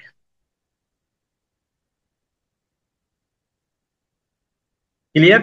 তাহলে করদাতার সকল বিনিয়োগের তথ্য দিতে হয়, আমি যেটা বলছিলাম, সকল প্রকার ডিটেলস দিতে হবে। আমরা যদি ই রিটার্নে যাই তখন দেখেন এখানে রিবেট। 3 নম্বর পয়েন্ট হলো রিবেট। যেমন এই যে আমি বললাম লাইফ ইন্স্যুরেন্সে তার বিনিয়োগ আছে কিনা, তার ডিপিএস এ বিনিয়োগ আছে কিনা, এই সমস্ত তথ্য অ্যাকুরেটলি আপনাকে এখানে ইনপুট দিতে হবে। 3 নম্বর পয়েন্ট কি? প্রত্যেকটি পয়েন্ট আপনার জন্য গুরুত্বপূর্ণ। আমি ডকুমেন্ট যা প্রয়োজন আপনাদের সব কিন্তু আপনাদের গ্রুপে দিয়ে দিয়েছি, ইতিমধ্যে আপনারা পেয়ে গিয়েছেন। যারা অ্যাডমিশন নিয়েছেন সবাই কিন্তু আমাদের গ্রুপে আছেন। আগামী ক্লাস থেকে আমাদের মূল পয়েন্টে ক্লাস শুরু হবে। আজকে জাস্ট আমি একটি নমুনা আপনাদের দেখাচ্ছি যে এভাবে করে কিন্তু আমরা প্রত্যেকটি পয়েন্ট পয়েন্ট শেখার চেষ্টা করব। তাহলে 3 নম্বর পয়েন্ট হলো রিবেট দিতে হবে। রিবেটের পরে কি কাজ? রিবেটের পরে কাজ হচ্ছে আমাদের এক্সপেন্ডিচার। আমাদের লাইফস্টাইল, জীবনযাত্রা, সকল ব্যয়ের তথ্য দিতে হবে। তাহলে আমাদের যত ব্যয় আছে সেই ব্যয়ের তথ্য সঠিকভাবে উল্লেখ করতে হবে। আমরা যখন দেখি, যেমন এখন এই যে ফাইলগুলো অডিটে পড়েছে, প্রত্যেকটি ফাইলে আপনাকে জীবনযাত্রার ব্যয় সম্পর্কে একটি প্রশ্ন করা হয়। তাহলে যাত্রার ব্যয় নিয়ে কিন্তু অডিটে প্রশ্ন করা হয়। একদম সর্বশেষ পয়েন্টটি থাকবে যে আপনি যে লাইফস্টাইল ব্যয় দিয়েছেন এটা আসলে উপযুক্ত হয়েছে কিনা, আপনার সাথে যায় কিনা বা লজিক্যাল কিনা। এই প্রশ্ন, এই কমন কোশ্চেন। তাহলে একজন করদাতার এই প্রবলেমের আপনার সলিউশন করতে হবে। যদি আপনি প্রিভেন্টিভ অ্যাকশন না নেন তাহলে তো হবে না। এখন আমাদের যে কাজগুলো হচ্ছে, যেমন সার্জারি করতেছে হচ্ছে নার্স, অর্থাৎ এই ট্যাক্স রিটার্ন গুলো করতেছে দোকানদার। এটা কিভাবে সম্ভব? এটা আমাদের জানা নাই যে একজন ব্যক্তি করদাতা, সচেতন করদাতা যদি হন, তিনি কিভাবে দোকানদার দিয়ে তার ট্যাক্স রিটার্নটা করেন। তিনি কি জানেন না যে এই ট্যাক্স রিটার্নের তার সম্পত্তি বৈধকরণের উপায়, তার ইনকাম বৈধকরণের উপায়, সবকিছুই তো সম্পদের সবকিছুই ট্যাক্স রিটার্নে আছে। তা আমরা আজকে এই ট্যাক্স নলেজ না থাকার কারণে এই প্রবলেম গুলো হচ্ছে। আপনারা যারা ট্যাক্স আইনজীবী হয়েছে তাদের কাজ হচ্ছে এগুলোকে ছড়িয়ে দেওয়া, তাদেরকে বলা। এবং এনবিআর দেখলে এবার শক্ত অবস্থানে প্রত্যেকটি ইনফরমেশন তারা মিডিয়াতে দিচ্ছে, বলছে। এনবিআর চেয়ারম্যান বিশেষ ভূমিকা পালন করতেছে। ইনশাল্লাহ আমরা এভাবে করে ট্যাক্স নলেজ দিব, নিজেরাও কাজ করবো এবং করদাতা যাতে সঠিকভাবে রাজস্ব দেয়, ট্যাক্স দেয়। গভর্নমেন্টের as agent of the government আমরা গভর্নমেন্টের পক্ষে রাজস্ব আহরণের কাজ করবো। এজন্য অডিটে যে প্রশ্নগুলো করা হয় এগুলো আমাদের বুঝতে হবে যে আপনার ব্যয়টা সঠিক আছে কিনা। এখন এই ব্যয়ের ক্ষেত্রে অনেকে আমরা প্র্যাকটিসে দেখেছি যে 4 লাখ টাকা ব্যয় আন্দাজে লিখে রেখেছে, 2 লাখ টাকা ব্যয়। এটার অর্থ কি? আপনি তার একটা ক্লায়েন্টকে 4 লাখ টাকা ব্যয় দিলেন, কিসের বেসিসে দিলেন, কি ডকুমেন্ট আছে? তিনি কি ভাড়া বাসায় থাকেন? তাহলে রেন্ট ডিড প্রয়োজন হবে, বিদ্যুৎ বিল খরচ আছে, তার লোন থাকলে উৎসে কর খরচ আছে। এরকম ভাবে 9টি পয়েন্ট এখানে খাতওয়ারি প্রত্যেকটি কলামের বিবরণ সঠিকভাবে উল্লেখ করতে হবে। এবং যে ইনফরমেশনটা আপনি অ্যাকুরেটলি পাবেন না, কিছু তথ্য হতে পারে যেমন তার প্রতিদিনের খাবার পোশাকের খরচ আপনি তথ্য না পাইতে পারেন, সেক্ষেত্রে আপনার লজিক্যাল বা যুক্তিসঙ্গত হতে হবে। যুক্তিসঙ্গত বলতে তার ইনকামের সাথে এবং বিনিয়োগের সাথে একটি সম্পর্ক থাকতে হবে। এই সিস্টেমটা আমরা ইনশাল্লাহ ক্লাসে দেখাই দেবো যে কিভাবে একটা এক্সপেন্ডিচার যুক্তিসঙ্গত হয়, ট্যাক্স অফিস মেনে নেয়। এই ক্রাইটেরিয়া গুলো ফুলফিল করেই কিন্তু আপনাকে রিটার্ন দিতে হবে। 4 নম্বর পয়েন্টে আমরা কি বললাম? করদাতার জীবনযাত্রার যে বিবরণ আছে, করদাতা যা ব্যয় করেন এটাকে সঠিকভাবে আমাদের দেওয়া, এটা আমাদের আরেকটা দায়িত্ব। তাহলে 4 নম্বর পয়েন্ট হচ্ছে করদাতার যত ইনফরমেশন আছে সেটাকে সঠিকভাবে দেওয়া। আমরা ই রিটার্নে যদি যাই, এই 4 নম্বর পয়েন্টটা কিভাবে রাখা হয়েছে রিটার্নে আমরা একটু দেখে নেই। খেয়াল করেন, এই এক্সপেন্ডিচার। এক্সপেন্ডিচার মানে তার জীবনযাত্রার সকল ব্যয় দেখেন এখানে, expense for food, clothes, other essential, এই তথ্যগুলো আছে। তারপর ট্রান্সপোর্ট কস্ট আছে, এখানে সবগুলো আছে, অ্যাকোমোডেশন কস্ট আছে, এডুকেশনাল কস্ট আছে, যত কস্ট আছে। এবং এই ট্যাক্স কত পেজ করেছে, প্রিভিয়াস ইয়ারের ট্যাক্স, উৎসে কর, ইন্টারেস্ট অন লোন, সারচার্জ হয়েছে কিনা, amount of expense, tax, total সব কিছু কিন্তু ইন ডিটেলসে আছে। এগুলো তো হাইড করার কোনো অপশন নাই। আপনার লোন আছে, তাহলে লোনের ইন্টারেস্ট অবশ্যই আপনাকে এখানে ডিক্লেয়ার করতে হবে। তাহলে এই জিনিসগুলো আমাদেরকে বুঝতে হবে। ট্যাক্স রিটার্ন দেওয়ার জন্য আপনাকে কি দিতে হবে, কিভাবে দিতে হবে, এটা শিখতেই হবে। তা না হলে কিন্তু আপনার প্রপার রিটার্ন হবে না। আর একটি স্বচ্ছ নির্ভুল রিটার্ন না হলে আপনার কিন্তু ফাউন্ডেশন, এখন আপনি চিন্তা করেন, অনেকে জিরো রিটার্ন দিয়ে যাচ্ছে, এদিক সেদিক করে যাচ্ছে। এটা কি আসলে কি সমাধান? আজ হোক কাল হোক সিস্টেমেটিক ওয়েতে আপনার অডিট পড়বে, আপনার রিটার্ন সঠিক হতে হবে। এখন আপনি সিদ্ধান্ত নেন যে আপনি শুরু থেকে ফাউন্ডেশন করে ঠিক মতো ভাবে সুন্দর করে আপনি বিল্ডিং নির্মাণ করবেন কিনা। এটা আপনার ডিসিশনের বিষয়, যে আমি শুরু থেকে অ্যাকশন নিব, যে ভূমিকম্প হতে পারে, আমি সুন্দর করে একটি বিল্ডিং নির্মাণ করবো বসবাসের জন্য। আর হতে পারে না, আমি একটি তৈরি করি, 10 লাখ টাকা খরচ করি, ভাঙলে ভাঙবে, পরে আবার নতুন করে করবো। তো এরকম ভাবে যদি আপনি ট্যাক্স রিটার্ন তৈরি করেন যে যা হয় হবে পরে আবার দেখব, তাহলে হবে কি, আপনার পরবর্তীতে ওই রিটার্ন আর টিকবে না, হয়তো বা পরে রিভিশন করে আবার নতুন করে রিটার্ন তৈরি করতে হবে, অডিট থেকে জরিমানা দিয়ে আবার আপনাকে নতুন করে শুরু করতে হবে। এজন্য রিটার্নটি অবশ্যই আপনাকে ভালোভাবে করে দিতে হবে। এটা অ্যাজ এ ট্যাক্স লয়ার হিসেবে দায়িত্ব। আর একজন করদাতার দায়িত্ব হচ্ছে সঠিক ইনফরমেশন দেওয়া, সঠিকভাবে যাতে আমরা রিটার্ন তৈরি করতে পারি। তাই এরকম ভাবে আমাদের যতগুলো এক্সপেন্ডিচার আছে, খরচ আছে,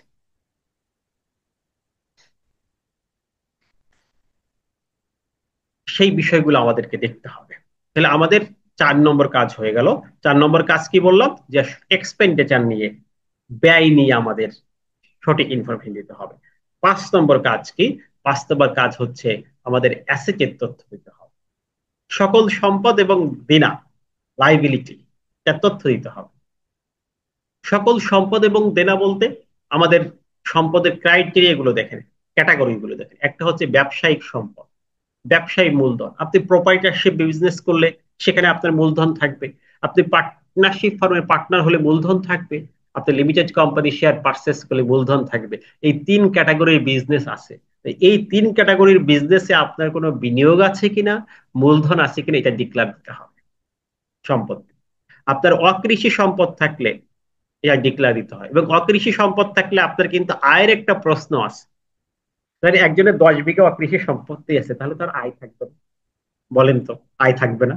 থাকা উচিত, থাকবেই।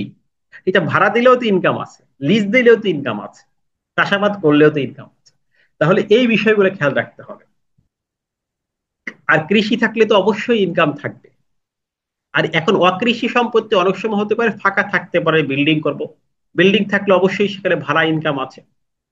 এই বিষয়গুলো আমাদের জানতে হবে, বুঝতে হবে। সে তথ্য দিল, আমরা রিটার্ন তৈরি করে দিলাম না। সে তথ্য দিল আমার ফ্ল্যাট আছে, বাড়ি আছে, তাহলে সেখান থেকে ইনকাম আছে কিনা, রেন্ট দিয়েছেন কিনা। তথ্য দিল এলাকায় জমি আছে, তাহলে জমি থাকলে এটা কি ভাড়া দেন, লিজ দেন, না কৃষি কাজ করেন। কোনো কোন কাজ করলে সেখানে ইনকামের একটা প্রশ্ন আছে। এবং এই কৃষি অকৃষি বলে যে এলাকায় জমি, এটা ট্যাক্স ডিক্লার দিব না। কিন্তু এমন সময় আসবে যে ই নামজারিতে আপনার ওইটা রেকর্ড হয়ে যাচ্ছে, এটা টিনের সাথে কানেক্টেড হয়ে যাবে। তখন আপনি কি করবেন? আজকে যে সম্পত্তির ভ্যালু 5 লাখ টাকা, আগামীতে সেই সম্পত্তির ভ্যালু 50 লাখ হবে। তখন ওই 50 লাখ টাকা, আজকে 5 লাখ দেখাচ্ছেন না, আগামীতে 50 লাখ টাকা সম্পত্তি আপনার অবৈধ হয়ে যাবে, হাইড হয়ে যাবে। আপনি কি করবেন? আপনি ডিসিশন নেন। এগুলো করদাতাকে বুঝাবেন, যখন করদাতা আপনাকে ইনফরমেশন দিবে। আমাদের কাছে প্র্যাকটিক্যালি এরকম অনেক কেস আছে, যারা বলে যে স্যার করদাতা ইনফরমেশন দেয় না, আমরা কি করব? তাকে বোঝাতে হবে যে আপনার বৈধ সম্পত্তি, এটাকে হাইড করার কোনো অপশন নাই। আপনার যতগুলো আর্থিক পরিসম্পদ আছে এটা ডিক্লেয়ার দিতে হবে। যেমন শেয়ার বাজার, সেভিংস, এফডিআর, এগুলো সবকিছু, ডিপিএস, জিপিএফ ফান্ড।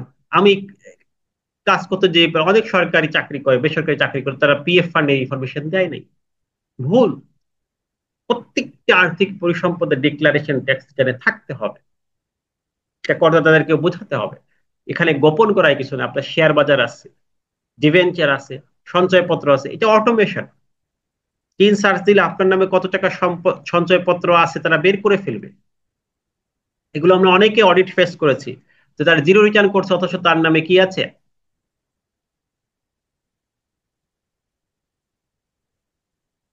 তার নামে কি আছে, সঞ্চয়পত্র আছে, সেভিংস আছে। এটা হাইড হয়েছে, ভুল করেছেন, এটার আপনাকে দিতে হবে। তারপরে ধরেন আপনার কি আছে, গাড়ি আছে, মোটর গাড়ি আছে। তাহলে এই মোটর গাড়ি যদি থাকে, এটা অটোমেশনে বিআরটি এর সাথে কানেকশন করা। এই তথ্য এনবিআর এর কাছে আছে। আপনি ফ্ল্যাট আছে আপনার, আপনার বাড়ি আছে, এটার মিটার, বিদ্যুৎ বিল, এটা এনবিআর এর সাথে কানেক্ট করা। এই বিদ্যুৎ বিল তারা বের করতে পারে, মিটার বের করতে পারে টেন সার্চ দিয়ে। টেন ছাড়া কিন্তু বিদ্যুতের লাইন বসে না, মিটার বসে না। তাহলে আজকে আপনি এই ডিজিটাল যুগে যদি এইগুলোকে হাইড করতে চান, এটা কখনোই সম্ভব না, পসিবল না। অতএব রিটার্ন তৈরি করার আগে এই যে জিনিসগুলো আমাদের মাথায় রাখতে হবে। আমরা কোনোভাবেই সঞ্চয়পত্রকে হাইড করিয়ে করতে পারি না। টেনশনের সাথে কানেকশন, জিনিস সাথে কানেকশন। আমাদের মোটর গাড়ি আছে, হাইড করার অপশন নাই। এই বিষয়গুলোকে খেয়াল রাখতে হবে। শুধু তাই না, আমাদের কাছে যদি সোনা রৌপ্য থাকে সেগুলো দিতে হবে, আসবাবপত্র থাকলে দিতে হবে, নগদ অর্থ কত আছে, আমার 30 জনে কয় টাকা হ্যান্ড ক্যাশ ছিল তার ডিক্লারেশন দিতে হয়। আপনি চিন্তা করছেন, খুঁটিনাটি সকল তথ্য আপনার অ্যাসেটের ই রিটার্নে চলে আসে। এছাড়া আপনি কার কাছ থেকে লোন নিয়েছেন সে তথ্য আসে। যেমন এই স্বর্ণ রৌপ্যের অনেকে মূল্য দেখায় না, ভ্যালু আননোন, এই শব্দগুলো যায় না। আপনাকে অবশ্যই মূল্য দেখাতে হবে। যদি আপনি ক্রয় করে থাকেন, তাহলে অবশ্যই ক্রয় মূল্য, প্রকৃত মূল্য আপনাকে প্রদর্শন করতেই হবে। আর যারা প্রিভিয়াস ফাইলে যেভাবে মূল্য আছে, এটা ওইভাবে মূল্য দিবেন। ট্যাক্স রিটার্নে কিন্তু সম্পত্তি প্রতি বছর যে অ্যাপ্রিসিয়েশন হয় বা ডেপ্রিসিয়েশন হয়, বাজার মূল্য যে কমে যায় বৃদ্ধি পায়, এটা ট্যাক্স রিটার্নে দেওয়া আপনার জরুরি না, দিতে হবে না। অনেকে মনে করে যে বর্তমান বাজার মূল্য দিয়ে দেয়, 10 বছর আগে সম্পত্তি কিনছে বর্তমান বাজার মূল্য দিচ্ছে না, হবে না। আপনার অ্যাপ্রিসিয়েশন হোক বা ডেপ্রিসিয়েশন হোক, অবচয় হোক বা মূল্য বৃদ্ধি হোক, এগুলো তখনই ঘটবে যখন এই অ্যাসেটটা আপনার ট্রান্সফার হবে। এর আগ পর্যন্ত যে সময় অর্জন করেছেন সেই সময়ের মূল্য আপনার রিটার্নে প্রদর্শন করতে হবে। তো এই বিষয়গুলো তো আমাদের বুঝতে হবে, আইনের ব্যাখ্যাগুলো না বুঝলে তো আমরা এটা পারবো না। তাহলে এই বিষয়গুলো আমাদের খেয়াল রাখতে হবে। তাহলে পঞ্চম যে বিষয়টি আমাদের আসে রিটার্নে, আমরা খেয়াল করি যে পঞ্চম বিষয়টি হচ্ছে আমাদের এই অ্যাসেট এবং লাইবিলিটি, এই তথ্য দিতে হয়। প্রত্যেকটি অ্যাসেটের তথ্য, লাইবিলিটির তথ্য সব কিন্তু আমাদের এখানে ইনপুট দিতে হয়। এটা আমাদের ভুলে গেলে চলবে না। এই তথ্য যেগুলো মানে অ্যাসেটের তথ্য, আমরা যে কথা আমি বলি সব আছে, যেমন বিজনেস ক্যাপিটাল বললাম, নন agriculture, agriculture, financial asset, motor গাড়ি, যা বলেছি সব এখানে আছে। প্রত্যেকটি ইনফরমেশন আমাদের এখানে এভাবে করে ইনপুট দিতে হবে। ওকে, এই প্রশ্নগুলো আমাদের কাছে খুবই কমন লাগে। এরপরে আমাদের ষষ্ঠ নম্বরে হচ্ছে আমাদেরকে ট্যাক্স এন্ড পেমেন্ট। ট্যাক্স ক্যালকুলেশনটা আমাদের বুঝতে হবে যে কোনো ক্ষেত্রে এসআরও আছে, তাহলে এসআরও তে স্পেশাল রেট আছে। সেই স্পেশাল রেটের ট্যাক্সটা আমাদেরকে বুঝতে হবে। যেমন ধরেন এই ট্যাক্সটা কিন্তু অটো ক্যালকুলেশন হবে না। যেন আমি ইনকামে এখানে ক্লিক করলাম, ইনকামে ক্লিক করলে এখানে এমপ্লয়মেন্ট, এমপ্লয়মেন্টে সিলেক্ট করলাম, দেখেন salary subject to reduce rate select করলে এখানে কিন্তু আপনার আসবে যে আপনার ট্যাক্সেবল ইনকাম কতটুকু, ট্যাক্স এক্সাম্পশন কতটুকু, ট্যাক্স অ্যাপ্লাইড কত টাকা ট্যাক্স হয়, এটা আপনার ক্যালকুলেশন করে বের করতে হবে। ই রিটার্ন বের করবে না, এটা আপনার আগে জানতে হবে, আইন জেনে ক্যালকুলেশন করে বের করতে হবে। এবং এটা কিভাবে, এটা আপনি এই যে রিডিউস রেটে প্র্যাকটিস করছেন, সেক্ষেত্রে এসআরও নাম্বারটা দিতে হবে যে কোন এসআরও। স্যালারি স্যালারির ক্ষেত্রে আমাদের দুটি এসআরও আছে রিডিউস রেটের, এটা জানতে হবে। এখন আপনি জানেন না, তাহলে তো হবে না। তাহলে এই যে জিনিসটা, এটা এসআরও রেফারেন্সে দিতে হবে। আবার আপনার কি করতে হবে, আপনার তার ট্যাক্স ইনকাম কত, এক্সাম্পশন কত, ট্যাক্স অ্যাপ্লাইড কত, এই সকল ইনফরমেশন আপনাকে ক্যালকুলেশন করে এখানে ইনপুট দিতে হবে। তাহলে এরকম ট্যাক্সের সঠিক কারেক্টলি হিসাব করার জন্য ইনপুট দিতে হবে। যেমন আবার আপনার টিডিএস ক্লেম করা, অ্যাডভান্স ট্যাক্স, গাড়ির ট্যাক্স ক্লেম করা, এগুলোও দিতে হবে। তাহলে ষষ্ঠ পয়েন্টে এসে আমরা এই কাজগুলো করি। আমরা কি করি, রিটার্নে ট্যাক্স ট্যাক্সের তথ্য দিয়ে দিই, এবং যে ট্যাক্স আমাদের 173 ধারায় বা 174 ধারায়, সেই ট্যাক্সটা আমরা কি করি, জমা দিই। তাহলে ট্যাক্সের তথ্য হচ্ছে ষষ্ঠ তথ্য। মেইন 5টি তথ্য দিলাম, মেইন তথ্য কিন্তু 5টি, যে 5টি তথ্যের কথা বলেছি। এরপর ট্যাক্সের তথ্য দেওয়ার পরে আমাদের রিটার্ন ভিউতে যাব। 7 নম্বর ধাপ, আমরা কি করব, এরপর সকল তথ্য দেওয়া শেষ, দেন আমরা এই রিটার্ন ভিউতে চলে যাব। এখানে কিন্তু আমাদের একটা অপশন আসবে, রিটার্ন ভিউ, দেখছেন? এই রিটার্ন ভিউটা আমরা চলে যাব। রিটার্ন ভিউতে আমাদের রিটার্নের পূর্ণাঙ্গ ডিটেলস আসবে। সেখান থেকে রিটার্নটা দেখে যদি সবকিছু সঠিক থাকে, তারপরে যাচাই বাছাই করে আমরা রিটার্নটা সাবমিশন করার সুযোগ পাব। তাহলে এই যে 7টি কাজ, 7টি দায়িত্ব, এই 7টি সার্কেল যদি সঠিকভাবে আমরা সম্পূর্ণ করতে পারি, প্রপারলি যেভাবে আমি কথাগুলো বললাম, আজকে দেখাতে পারিনি, আমি জাস্ট আপনাদের একটা আইডিয়া দিয়েছি, তাহলে আমাদের রিটার্নটা হবে সঠিক, রিটার্নটা হবে অ্যাকচুয়াল, রিটার্নটা হবে স্বচ্ছ রিটার্ন। আর আমরা চাই কি, এই ক্লাসে আসার উদ্দেশ্যই হচ্ছে এরকম একটি স্বচ্ছ রিটার্ন তৈরি করব, সঠিক রিটার্ন তৈরি করব। এখন আমাদের এই যে রিটার্ন তৈরি করতে যে আমাদের প্রথম যে ট্যাক্স রেটটা জানতে হয়, এটা আমরা শিখবো। ট্যাক্স রেট শিখতে হবে, আমাদের কার কাছ থেকে কোন ডকুমেন্ট চাইতে হবে এটাও আমাদের জানতে হবে। যেমন চাকরি আয়ের ক্ষেত্রে আমরা কি কি ডকুমেন্ট চাইবো, স্যালারি পার্সন, যে কথা প্রথম বলছিলাম, পরে তার 1 নম্বর কাজ হচ্ছে ডকুমেন্ট কালেক্ট করা, ডকুমেন্ট সংগ্রহ করতে হবে, ডকুমেন্ট নিতে হবে, তারপর তাকে রিটার্ন তৈরি করবে। তো এরকম অনেকগুলো বিষয় আছে। আজকে আমরা যেহেতু ইন্ট্রোডিউস ক্লাস, আপনাদের অনেকের প্রশ্ন থাকবে, আমরা খুব বেশি সময় নেব না, এজন্য আর বিস্তারিত বলবো না। রিটার্নটা আমরা লগ ইন করে একদম A to Z ইনশাল্লাহ ক্লাসে দেখাবো। আর আমাদের এখানের যে ক্লাস পরিকল্পনা আছে, আপনারা দেখেছেন যে 8 দিনের আমরা একটি প্ল্যানিং করেছি। সেই প্ল্যানিং অনুযায়ী প্রথম দিনে আমাদের একটু প্রাথমিক বিষয়, রিটার্ন ফর্মের পরিচিতি, যেমন কি কি ডকুমেন্ট লাগবে, কিভাবে আপনি ক্লায়েন্ট ডিল করবেন, ক্লায়েন্ট পাবেন, এই যে কমন যে প্রশ্নগুলো আছে, আপনাদের আরো অনেক কমন প্রশ্ন আছে আমি জানি, সেখানে কিছু কিছু অ্যান্সার আমাদের এখানে দেওয়া আছে আজকের টপিকের শেষে লেকচারে, বাট আজকে আমি সব আপনাদেরকে দিচ্ছি না। যেমন অনেকের প্রশ্ন আছে যে সম্পত্তি কিভাবে দেখাতে হবে এই রিটার্নে, আহ তারপরে বাজার মূল্যের বিষয় আছে, বাজার মূল্য কত হবে, এই সব কিন্তু আমার আজকে লেকচারের আমাদের পার্ট, প্রত্যেকটা পয়েন্ট আমরা ইনশাল্লাহ আলোচনা করব। তো আজকে আমরা দেখাচ্ছি না, আমরা ইনশাল্লাহ ক্লাসে বিস্তারিত দেখবো, এবং আপনাদের কি কি ডকুমেন্ট লাগবে সেই ডকুমেন্টও বলে দিব, সেই ইনফরমেশন গুলো বলে দেবো সবকিছু। যেমন আমাদের এখানে এই রিটার্ন প্রস্তুতের প্রয়োজনীয় সকল ডকুমেন্টের তথ্য আছে, আমাদের আরো অনেকগুলো বিষয় আছে, প্রাসঙ্গিক কাগজপত্র আছে, কমন প্রশ্ন, যেমন গত বছরের সম্পত্তি কিভাবে রিটার্নে প্রদর্শন করা যাবে, এরকম অনেকগুলো বিষয় আছে, ঠিক আছে? মূল পয়েন্ট হচ্ছে আমাদের এভাবে করে 8 দিনের একটি প্ল্যানিং করেছি। ইনশাল্লাহ যদি 8 দিন আপনি প্রপারলি কাজে লাগাতে পারেন, তাহলে আপনার আশা করা যায় যে এই রিটার্ন নিয়ে আর কোনো সমস্যা ইনশাল্লাহ হবে না। অন্তত আমাদের মূল উদ্দেশ্য হচ্ছে যে সঠিকভাবে ই রিটার্ন দাখিল করা। আমরা যারা এখনো হয়তোবা জয়েন করিনি, আমরা নেক্সট আমাদের মঙ্গলবার থেকে হচ্ছে রেগুলার ক্লাস শুরু হয়ে যাবে। আমরা প্রত্যেকটা ব্যাচে সর্বোচ্চ অনলাইন 100 পার্টিসিপেন্ট নেই, কারণ অনেক ক্ষেত্রে কোশ্চেনের বিষয় থাকে। এই ব্যাচে মনে হয় আমাদের সিট প্রায় শেষ, এরপরে আমরা চাইলে আর এই ব্যাচে ভর্তি হওয়ার সুযোগ থাকবে না, আপনার হয়তো বা আরেক মাস ওয়েট করতে হবে পরবর্তী ব্যাচের জন্য, ঠিক আছে? যদি এখনো কেউ অ্যাডমিশন নিতে চান, সুযোগ আছে, মঙ্গলবারের আগে অবশ্যই 100-র মধ্যে আমরা সীমাবদ্ধ রাখার চেষ্টা করবো ইনশাআল্লাহ। তাহলে এইভাবে করে আমরা এই কোর্সে ডিজাইন করেছি। আর আপনাদের আহ, এই কোর্সের ক্ষেত্রে আমরা যেগুলো প্র্যাকটিস করাবো, এটা হচ্ছে এই ট্যাক্স রিটার্নে আমরা অসংখ্য এক্সাম্পল দিয়েছি। এই ব্যক্তি আয়কর ও প্র্যাকটিক্যাল যে গাইডটি আছে, সেখানে আমরা অসংখ্য এক্সাম্পল দিয়েছি। চাকরি আয় রিটার্ন, এগুলো একদমই প্র্যাকটিক্যালি, বইটি সবাই থাকবেন, রাখবেন কাছে, সেখানে আমি মার্ক করে দিব।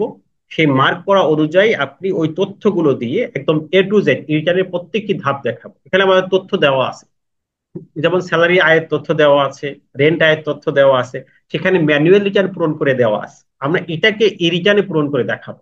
তাহলে আপনার কাছে ডকুমেন্ট থাকলো যে এটা ই রিটার্নে কিভাবে হলো, কোন জায়গায় গেল, কোন তথ্যটা কোন জায়গায় হলো, তাহলে আপনার নিজের থেকে যাচাই হয়ে গেল। অনেক ক্ষেত্রে আমি দেখতে পাচ্ছি না, আর কিছু কেস স্টাডি আপনাদেরকে দিয়ে দিব। এটা সকলের আমাদের আরেকটি কাজ করতে হবে, এটা হচ্ছে আমরা এই রিটার্নে যে একটি ইউজার আইডি পাসওয়ার্ড, সবাই তো টিন আছে আশা করি, অথবা কোনো ক্লায়েন্টের আপনার পরিচিত একদম কাছের ইউজার আইডি পাসওয়ার্ড খুলে ফেলবেন। খোলার পরে ওটা দিয়ে আপনি প্র্যাকটিস করবেন, ইনপুট দিবেন। আপনি যদি ইনপুট দিয়ে যা আলোচনা করছি সেগুলো প্র্যাকটিক্যালি শিখতে না পারেন, তাহলে কিন্তু আসলে এই কোর্সটা ইফেক্টিভ হবে না। কি কিভাবে আপনাকে ইফেক্টিভ করা যায় কোর্সটাকে, সেই বিষয়গুলো ইনশাল্লাহ আমি দেখব।